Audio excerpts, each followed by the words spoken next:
everybody. It's great to be here today. My name is Rama, and I'm Audience and Data Strategy Head from Mindshare. Today, together with my colleagues, we will show you some evidence that data-driven campaigns are still possible even in post-third-party cookie era.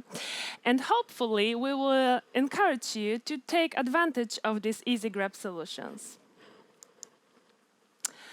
What is the plan for today? Well, we will start with the basics. So we will actually discuss the diversity of identifiers.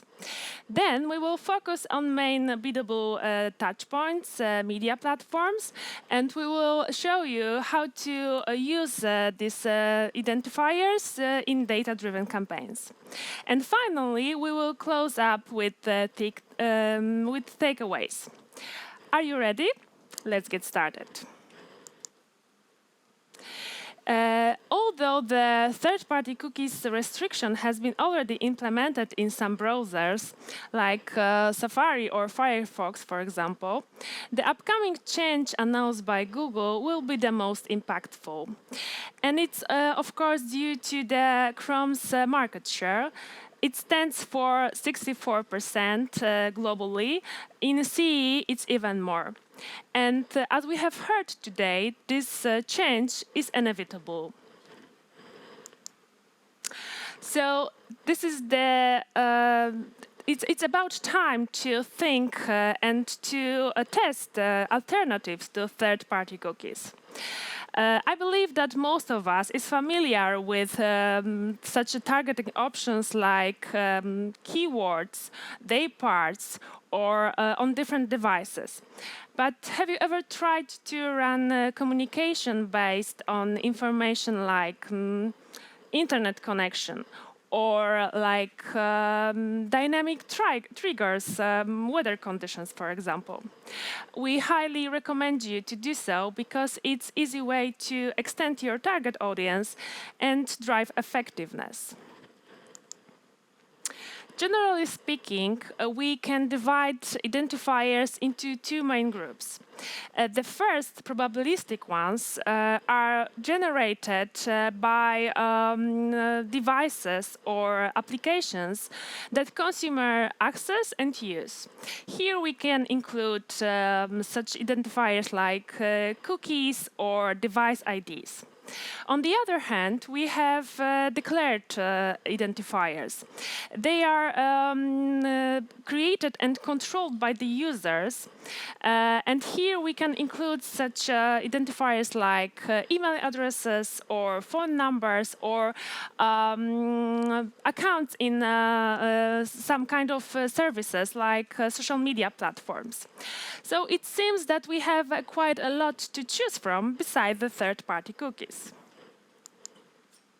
But let's leave the theory now and focus on the practice, starting with Google Ads.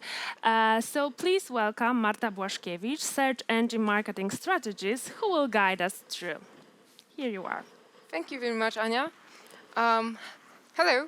So let's start already. First of all, I'd like to emphasize that not every functionality will really stop working in the cookies world. Of course, there are some that depend on them, like remarketing lists, precise audiences, or some ways of conversion modeling.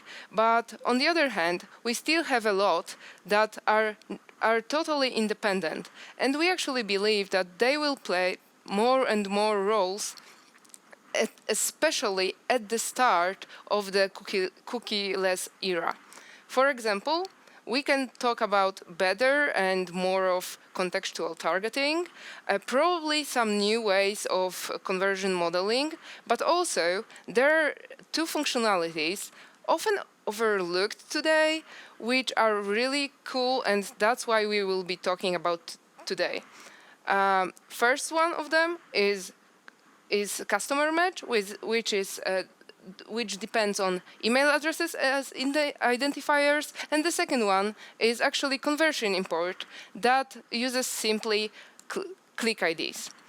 Starting with the first one, customer match, it's actually quite easy to implement, because basically you just need to have base of your clients and their email addresses or phone numbers, and then you can create audiences based on that. What's important, unfortunately, a lot of clients resigned from this functionality lately, because when the privacy of data became one of the main subjects in the discussions in digital marketing, they just wanted to be safe. Although it's good to know that actually this functionality has important certificates and also actually codes the data in the way that it's safe for the privacy. So it's best to actually check it out with your legal department, and if possible, start using it now. What are actually the profits? Well, first of all, you can segment the data and your clients before even uploading it to the system. So what's important, you will get unique group of users based on what you know about them, so they will be very profitable for your business. What's more, it wouldn't be any kind of surprise that actually using first-party data will help you enhance your revenue and also cost efficiency of your campaigns. But I would like to emphasize that actually at the start of the cookieless era, the first-party data will be at most important. So it's better to start thinking about it now, and actually the customer match is a good beginning. The second function I wanted to tell you about is conversion import, and that one is a bit more difficult. If you have situation in which your conversions do not really match your final goals, it actually can come in handy. For example, if users are getting coupons in your landing page, but they need to use them in your local stores, and you would like to know where they came from, or if they are actually leaving you just a lead, which is quite common, but it's far away from actually getting a loan, buying a car, or even a verified purchase. Wouldn't it be better to optimize campaigns for the end result? Well, with conversion import, it is actually very possible, but you need to make your systems ready for that. So you need to prepare your coupons or forms or website to actually pass the information about click ID to the ending reports that can be uploaded to Google Ads afterwards. But if you do that, you are ready to go.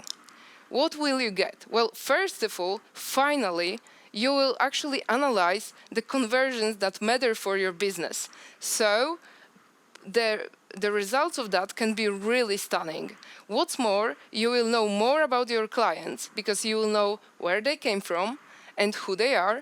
You can also optimize your campaigns based on actual data that matters to you. And what's also fun part, with the conversions, you can also include value of the conversions. So you don't have to actually optimize for the volume, you can choose the value of them. So summing up, if right now your conversions don't really align with your final goals of the business, check out if conversion import can help you out in Google Ads. But in the meantime, let's check out what social media have to say in the situation. So please welcome Ania Chehab, a strategist of SEM and social in the Mindshare. Thank you.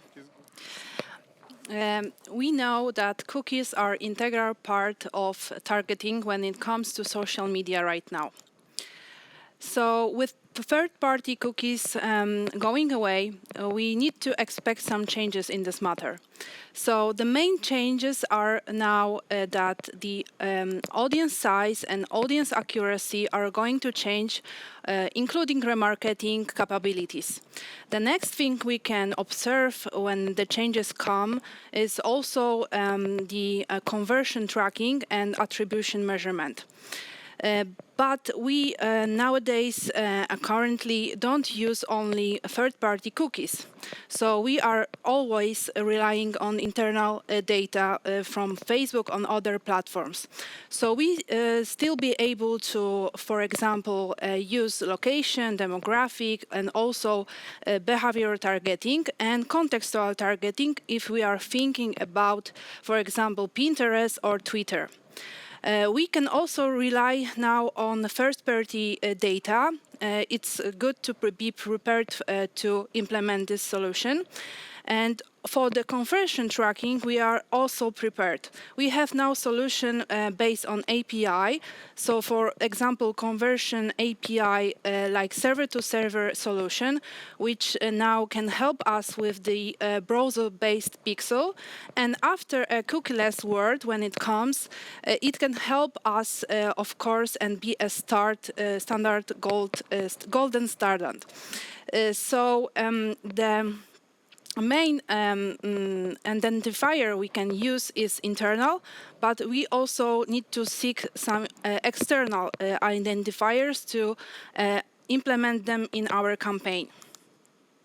So the first one we can implement right now, and we are testing it currently, is ID from the mobile data, which is gathering offline from the location and behavior of users. We are doing and gathering this from our partners. They are using the GPS and Wi-Fi signals for that. And we in Poland call this solution Facebook Places. And with Facebook Places, we are gathering behavioral and also geo data for micro segments to our campaigns. So why we should care about this data, really? We should care about this data because paid social targeting don't always give us a whole picture of user profile. And with this data, which is gathering on offline, we can fill the gaps we are currently seeing on the platforms like, for example, Facebook. We also should care because we can create a lookalike audience from this data. We also measured a store visit with this data, of course, the success of the campaign currently in Poland. And for the results, we see that this data really works and can be better and deliver a better results when it comes to, for example, store visits. So the data is really great. And of course, we should take care about our first-party data. So we see this data as a key ingredients for growing your business. We want to encourage you to use CRM data now. It can open up a possibility to use, for example, lifetime value lookalikes or multi-country lookalikes. The first solution can bring to our campaigns, for example, similar audience to your current high-value customers. So you can imagine we can start already with data with people most likely to give a growth to your business. The second one is multi-country lookalike, and with this solution, we can somehow, of course, find people similar. The data will reflect the your current data from markets you own already, or from markets currently speaking English or in a Eurozone. You can use this data to bring some new product, launch your brand on a new market. It also can help us to give a quality to your campaign that are currently online at the country you are already existing. So the main benefits of this solution is, of course, to save money and save the time when approaching to setting up the campaign. And of course, with lookalikes, we can broaden your reach, maintaining the quality at the same time. The last thing I want to highlight, and I mentioned this at the beginning, is to look more closely to our internal data on the social media platforms. So I would like to encourage you to take your team and, of course, go with the framework and start with the first step is to map all the social media you are currently have. Then look at the data they are providing already, so internal data possibilities to target and seek for the opportunities to, for example, you are already missing in your strategy. Then, of course, you need to match this with your already marketing objective you are currently have with objectives of the campaigns that are on the platform. And of course, gather this cross-platform data in one place and analyze it against your KPIs. Of course, there's some system like scoring of this data, and this will provide you and offer you a strategy of the audience you can implement in your campaigns furthermore. So you need to execute, of course, this approach and constantly analyze and get back to analyzing this data to have more data-driven decisions. And we believe this approach, and this is a great time to start making better data management with your social media campaigns. Thank you very much.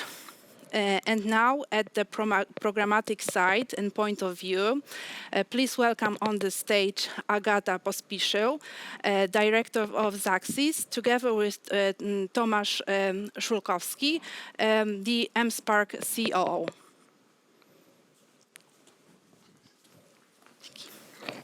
Thank you, Ania. Hello. The end of third-party cookie means not only developing brand new targeting solutions, but also scaling up already existing ones. One of those is geo-targeting. Often underestimated, but in my opinion, giving us a huge amount of possibilities. For example, we can target based on people's behavior, the places they visit, like gas stations, cinemas, kindergartens, restaurants, and so on. The products they buy, like home appliances, cinema tickets, what else? Medicines, for example. We can also use different type of data like demographics and weather. But that's not all. And that's why Tomek will tell you more about one of the most interesting usage of geoanalytics. Right. Thanks, Agata. Okay, everybody wants to have more advanced geolocated campaigns, but we still treat all area the same way, as a circle with random ratio, no matter what is around. But to be honest, the shop in the city center has completely different consumer profile than a shop in the residential area or industrial area. According to this conclusion, we start using advanced platform to get very quickly very granular data regarding geolocation environment. In following slides, you will see a sample for 2 Biedronka shops. And Warsaw inhabitants knows that Stare Bielany and Miasteczko Wilanów are completely different areas, but it was mostly a stereotype. Now we know exactly what the differences are in many dimensions. For example, catchment area based on 3 minutes car distance. As you see on the slide, it's completely 2 different shapes, and the zone excluding natural barriers, like, for example, parks, highways, high-speed highways, or restricted areas. Next slide, it's a local residence structure. As you see, we have info about age and sex and gender. We get it from official national source PESEL database. It let, as you see on the slide, residents in Wilanów are mostly young families with kids, On the other hand, you see that on Przeciano lives more senior consumers. Just imagine what the possibilities give us this tool to compare any location in Poland and build proper strategy for local communication. Okay, next feature is real estate structure. You cannot find this data on Google Maps, please believe me. Yes, we have information about every single building in Poland, including square meters and cubic meters. It's based on official government land and building registration. It let us build a view of near store environment. Is it a residential area with single family houses, or maybe commercial area with many shopping malls, or maybe industry area with many factories, or maybe business area with many offices? We call it in Poland as a Mordor, for example.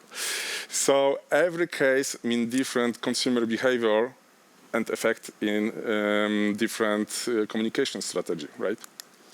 Okay, retail networks. I like this slide. It's really impressive. It shows us what is the retail network coverage for every part of the city. And I think it's not only for retail business, it's also useful for FMCG brands, because it's good to promote our products on the area with well-saturated promotion network. I mean, not distribution network, sorry. Okay, residence income. It's really crucial for many marketers, and it's also really hard to obtain. We have two sources. One is official statistical office called GUS, and the second is a well-known research institute. As you see on the slide, people living on Wilanów has slightly higher purchase potential. The next slide is crucial for us. It's about traffic intensity. It's divided into footfall traffic, so pedestrians, and car traffic, automotive transport. In percentage and numbers, it's based on mobile identifiers we get from consumer smartphone, of course, with GDPR opt-in. And it's a common part between this geological, this tool and programmatic world. We can use consumer segment from the certain area, city area, and use it as a target group in client campaign in DSP. This feature is called Xaxis Places. Okay, Agata, maybe. As you can see, those are very useful data. And we don't need to base only on our gut feelings when planning campaign. The tool gives us hard data to plan the campaign and budget allocation between the different territories. And that would be, for now, everything about geotargeting. Now I'd like to switch to image recognition, known also as computer vision. And these tools uses the fact that nowadays our appliances like mobile phones or computers see not only us, but they can also see what we see. They can recognize objects on the picture or around us, and thanks to that, we can display an ad fitting to the right context, like an animal, appliances, or even the color of the wall. Right. As people say, one picture is more than 100 words. These are examples of campaigns based on image recognition. They are true, we made it, it's not fake. On the left side, we see example of in-image ad, shows on static picture placed on editorial content on a website. The idea is very simple. if algorithm recognize food on the pictures, it should show us the relevant ad, for example, Daftona in this case.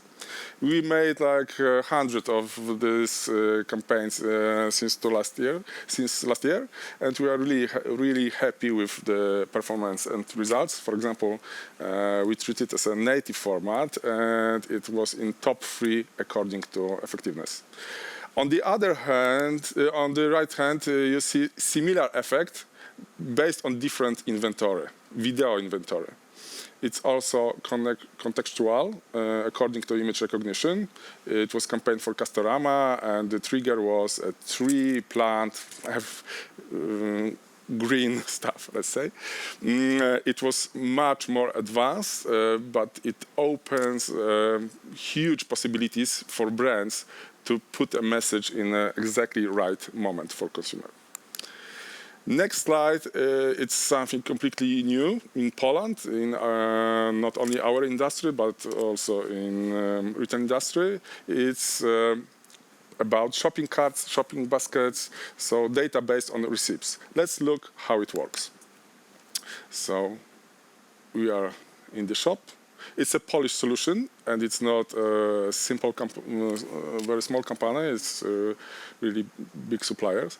As you see, after payment, we get immediately receipt on our mobile phones.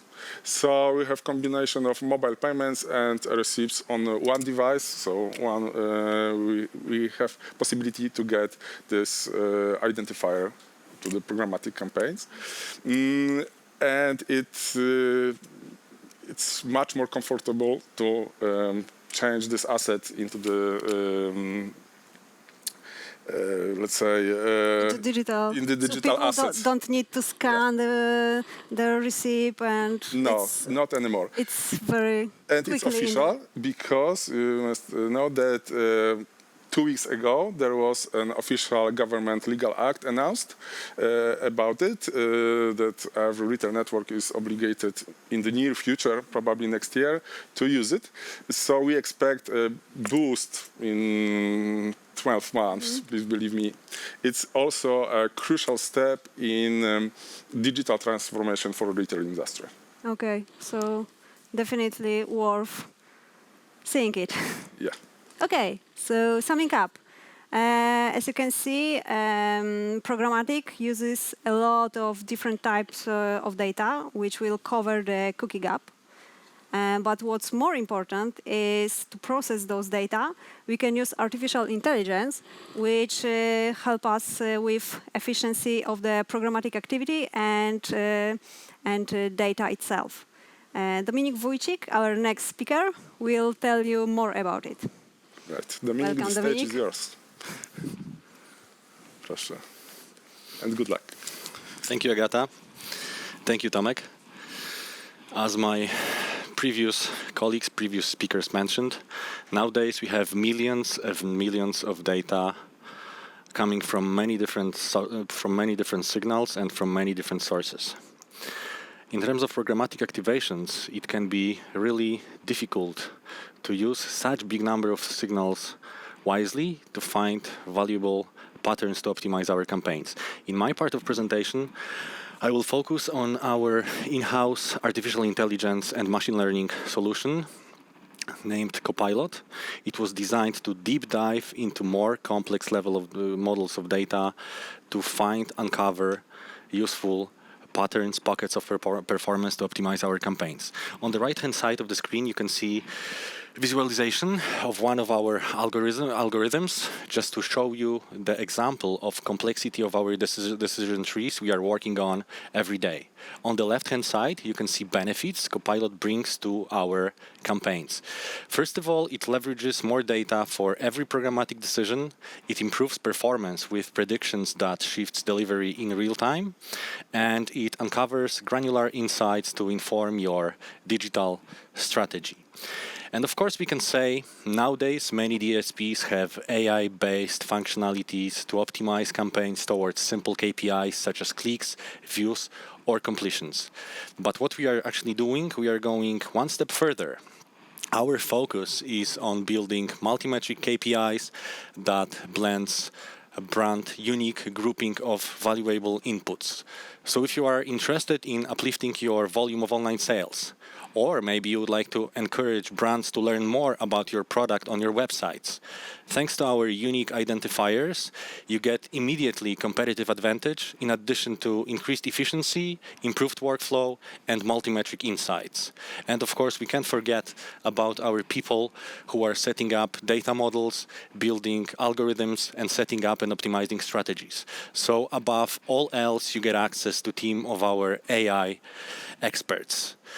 So how does Copilot actually work? I would like to invite you behind the scenes and see what we mean by multimetric optimization. It starts with looking into all of your business data. It can be every data that can be pushed to DSP. What is the most important here is not to be tied to cookies data specifically. During our analysis, we identify the most valuable variables that have the biggest impact on our campaign goal. So here you can see the example of our multimetric pockets our AI may look at. Thanks to statistical analysis, we identify the biggest pockets of performance among how long time users spend on site, device they are using, and weather triggers, while Copilot writes code with dynamically scoring to next iterations find more and more similar pockets of performance. In one custom algorithms, we can have thousands of rules, which you can see here on the example. Our UI is integrated with Trade Desk, Xander, and DV360, so we could quickly and seamlessly implement your custom algorithm on top of DSP solutions, so you could start using your unique identifiers right away. It's exciting, it's interesting, it's fun actually, but is it working? Is it already available? As a part of GroupM and WPP, we are global technology solution with thousands of strategies live every day. We are moving fast. We get regular feedback to improve and innovate our methodologies, our strategies. We are available on 47 countries. We've been working with 1,900 plus advertisers so far. We have more than 1,400 strategies live daily. Until now, we've built more than 21 customized algorithms, which I described to you on previous slides. Locally, we have 10 experts responsible for building data models, algorithms, choosing and optimizing the right strategy. As 5-year-old plus technology solution, we can see really strong performance across our verticals, and we keep innovating our models to bring more and more value to our brands in given budget. So here you can see some numbers from global case studies. These are just an examples of how we were using Copilot. It can lower cost of actions on your site. It can also increase return on ad spend. But I believe during this conference, the most exciting and important would be numbers from our local case studies. And here they are. We divided implementation of Copilot into 2 areas, video and display campaigns. I'll start with video. Here we focused on localization of ready-to-go custom algorithm from different market. Our goal was to focus on optimization towards 2 KPIs, viewability and completion views. We achieved, as you can see, really promising results here. We uplift viewability by 18 percentage point, and we increased the number of full views by 6 percentage point. What is the most important here? If your brand, for example, have ready-to-go custom algorithm on different market, we can take it right away, localize it to your to your local needs, and put it live. In terms of display campaigns, we've built 100% functional custom algorithm. We started with 21 variables.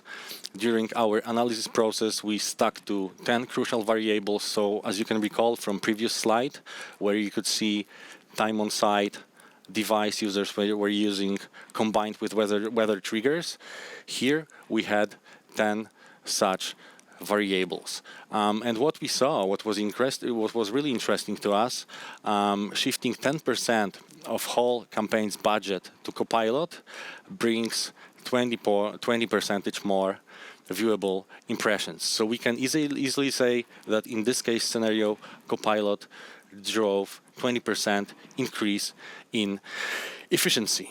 And actually, this was Copilot in a nutshell. And from this place, from this position, I would like to invite you to join us in this exciting artificial intelligence and machine learning journey, as I'm pretty sure, I know actually, there is still more to come. Anya, back to you. Thank you. Thank you, Dominik. And this is all what we have, what we wanted to present today. I hope you enjoyed the example of data-driven campaigns that we have shown. So let's sum up and find some key takeaways. They are quite simple, I must said, so bear with me. First, we recommend you to use all the data sources, data information available on media platforms and implement test and learn approach. Secondly, remember that data has a different quality, but usually the first-party data are most valuable, so focus on collecting your own. Thirdly, don't be afraid to find and to implement non-standard and external data sources or signals, because it could be a game changer. And last but not least, artificial intelligence and machine learning can fill the gaps and improve your communication, and it is actually what we are all looking for. On behalf of me and my colleagues, I would like to thank you for your attention, and please do not hesitate to contact us if you have any questions. Thank you once again.